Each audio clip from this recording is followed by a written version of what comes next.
مساء الخير، عاملين ايه؟ يا رب دايما بصحة وهنا وسعادة. عملت النهاردة الكشري بطريقة سهلة جدا وبسيطة هتعجبكم قوي. اول حاجة سلقت مكرونة صغيرة ومكرونة اسباجيتي. طبعا الكميات على حسب ما انتوا عايزينها.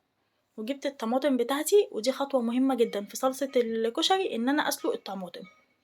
تمام، سبت الطماطم كده على النار تتسلق. وال... والعدس بجبة حطيته على النار برضو بيتسلق، وهقول لكم تركاية حلوة قوي في العدس بجبة. نيجي بقى للرز بتاع الكشري، هجيب حبة شعرية، وهجيب رز وعدس. هحمر الشعرية الأول، وبعد كده هنزل على الشعرية بالرز والعدس واحط مية الرز والملح بتاعي اظبطه، وتمام كده الرز بتاع الكشري خلاص. انا هنا خلاص كنت هحط بس الملح بتاع الكشري وهزود حبة مية وخلاص. الطريقة دي للكشري جميلة جدا جدا وهتعجبكم. اهم حاجة بس في الصلصة ان احنا نسلق الطماطم. وزي ما انا قلتلكوا الكنكه اللي ورا دي انا كنت بسلق فيها العدس بجبه. هاجي بقى هنا إيه للبصله بتاعه الكشري. هقطع البصله رفيعه خالص وتبقى صغيره، وهعفرها بحبه دقيق. اهم حاجه تعفير الدقيق ده عشان يطلع معايا السلطه مقرمشه. تمام، هعفر البصله بحبه دقيق وهنزل فيها بزيت سخن، ومش هقلب فيها كتير عشان البصله ما تتهريش. وهنا كنت خلاص حمرت البصلة بتاعتي وطلعتها على مناديل عشان تصفي المية بتاعتها. بصوا بقى طالع شكلها عامل ازاي ومقرمشة وطعمها وريحتها تحفة. مكان البصل بقى هجيب توم وكزبرة حوالي 4 فصوص توم كبار وكزبرة ناشفة، هفرمهم كويس مع بعض وهنزل بيهم في المكان البصل، وهبدأ ان انا احمرهم كويس. وهقولكوا بقى حاجة كده هتخلي ريحة الصلصة بتاعة الكشري فايحة في البيت كله. انا هنا خلاص كنت بحمر التومة بالكزبرة. ريحتها كانت طالعة حلوة جدا جدا. اول ما تاخد اللون الذهبي الحلو كده هقولكوا بقى هعمل فيها ايه. تمام، هي هنا كانت لسه ما خدتش اللون الذهبي، وانا بقى بفضل اقلب فيها كده عشان كلها تتحمر وكلها تاخد لون واحد. تمام. لا حول ولا قوة الا بالله العلي العظيم. هنا بقى هقولكوا التركية الحلوة الجميلة كده، حبة الخل اللي هينزلوا على الطشة بتاعة التوم. يعني هطش التوم بالخل وهسيبه يغلي كده مع نفسه. اول ما التوم يشرب الخل كده ويغلي مع نفسه هنزل بقى بالصلصة. ليه بقى؟ ما احنا نشرب التوم من الخل هيدينا نفس طعم وريحة كشري المحلات. اهي بصوا بقى الصلصة ديت اللي انا كنت سلقاها ضربتها في الخلاط وصفيتها ونزلت بالصلصة على التوم والكزبرة. تمام، هظبط بقى الملح بتاعها وهحط عليها كمون، معلقة كمون كده صغيرة. هحط عليها فلفل اسمر وهقوم جايه سايباها تتسبك. دي بقى كانت صلصة كشري. كنت عاملة كشري قبل كده واتبقى حبة صلصة حطيتهم في علبة في الفريزر. طلعتهم دلوقتي هضيفهم على الصلصة بتاعت الكشري دي، ازود بيها يعني. حطيت هنا معلقة كمون صغيرة والملح على حسب ما انتوا عايزين، وهقوم جايه حاطة رشة فلفل اسمر.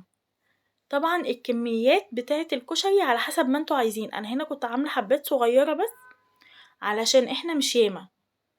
تمام، فانتوا طبعا هتزودوا الكميات على حسب ما انتوا عايزين. بس دي احلى طريقة واعتمدوها في الكشري، طعمها تحفة. هنا كانت خلاص الصلصة خلصت، هحطها بقى ورا كده تاخد وتدي بشكل ودي كده مع بعض وتتسبك. تعالوا بقى العدس. طبعا ده العدس بعد ما اتسلق. هجيب بقى طاسة من غير اضافة اي مادة دهنية، هنزل فيها بالعدس واسيب العدس كده وافضل اقلبه لحد ما يشرب المية اللي فيه. طبعا احنا بنبقى مصفيينه فمفيهوش مية كتير. فهنا دي كانت مراحل من تشويح العدس. هسيبه بقى كده افضل اقلب فيه لحد ما يبقى لونه بالشكل ده كده، يبقى كأنه مطرب. تمام كده كان العدس خلاص معايا خلص. هقولكوا بقى الدقة. هنا كنت فرم قرنين فلفل اخضر، حبة كزبرة ناشفة، حبة كمون، وفص توم.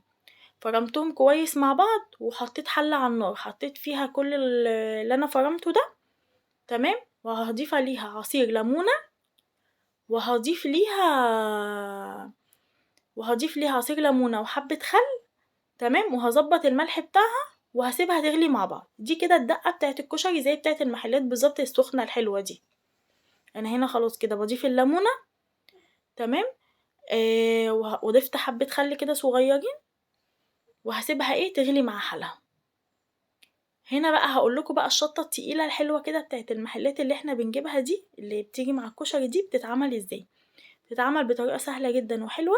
هقولكوا دلوقتي هعمل فيها ايه. هنا كانت خلاص الصلصة ورا هي بتبدأ ان هي تغلي وتتسبك مع نفسها. تمام. والمية بتاعت الدقة هي خلاص، يبقى هنا الدقة كزبرة ناشفة، كمون، فص توم، قرنين فلفل اخضر، وهنفرمهم مع بعض، وهننزل في حلة فيها مية بالحاجات ديت، وهنسيبها تغلي عليهم الملح بتاعها وعليهم حبة خل. وبكده كنا احنا خلصنا الدقة كمان. يبقى انا قلتلكوا العدس ازاي والصلصة ازاي وكمان الدقة. بصوا بقى الشطة. هجيب حبة زيت احطهم في طاسة، احط عليهم حوالي 3 معالق من الشطة. تمام اهو. بصوا 1 2 3 3 معالق كده من الشطة. وهقوم جايه مقلباهم وافضل اقلب فيهم لحد ما الشطة كده تتشوح في الزيت وتبدأ تعمل فقاقيع كده فوق. تمام. بصوا هوريها لكم كمان لما تعمل فقاقيع، وهقول لكم تركايه حلوه قوي قوي في الشطه دي بقى هتخلي ريحتها فايحه وجميله جدا. بصوا هنا الدقه خلاص كانت بدأت ان هي تغلي. بصوا بقى شكلها عامل ازاي وطعمها وريحتها، يا خرابي على جمال ولا ريحه الصلصه. بصوا بقى الفقاقيع اللي بدأت الشطه تعملها معنى كده ان هي خلاص اتشوحت. هاجي بقى بحوالي 3 معالق كده من الصلصه بتاعه الكشري، هقوم جايه حطاهم على الشطه ديت ومقلباهم كويس، وخلاص كده الشطه بتاعتي خلصت. بصوا بقى شكلها بقى عامل ازاي، سهله جدا جدا وجميله. وديت كانت الدقه غليت، وهنا كان الكشري بتاعي خلص وغرفته. بصوا بقى شكله عامل ازاي وطعمه. طبعا هيفرق جدا في الفلوس، وبسمع دلوقتي اطباق الكشري باسعار خزعبليه يعني. يا رب تكون طريقتي النهارده عجبتكم، ولو اول مره تشوفوني اضغطوا شير ولايك واشتراك في القناه.